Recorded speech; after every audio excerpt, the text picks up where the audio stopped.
తుమ్మితే ఊడే ముక్కు ఎంతకాలం అంటారు. అది అమెరికా విషయంలో యూరప్ ఆలోచించుకోవాలి.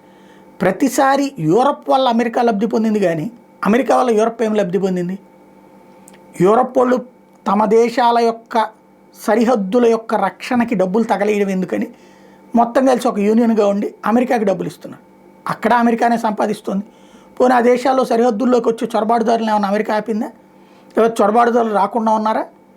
యుద్ధాలు జరగలేదు. యుద్ధాలు చేయాలన్న ఉద్దేశం పక్క దేశాలకు లేదు కాబట్టి ఆగింది. కానీ ఫలితాన్ని అనుభవిస్తుంది అమెరికా. అట్లాగే వ్యాపారాల పరంగా కూడా అమెరికాకి వెళ్ళి పెట్టుకునే వాటికేమో ఎగ్జంప్షన్స్ ఇస్తుంటుంది అమెరికా. అదే యూరప్ దేశాల్లోకి వచ్చి అమెరికా వాళ్ళు పెట్టుకుంటుంటే అడ్డం పెడుతుంటుంది. అది బైడెన్ అయినా ట్రంప్ అయినా.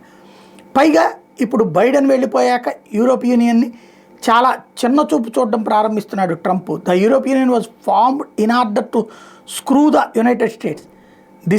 That's the purpose of it and they have done a good job of it, but now I am president అంటూ తాజాగా యూరోపియన్ గురించి ట్రంప్ చేసినటువంటి వ్యాఖ్యలు యూరప్ సమాజంలో చర్చకి తావిస్తున్నాయి. వాళ్ళు ఇప్పుడు ఆత్మాభిమానంతో బతకాలా, లేకపోతే అమెరికాని చక్రవర్తిగా వాళ్ళందరూ సామంతరాజులుగా బతకాలా అన్నది తేల్చుకోవాలి.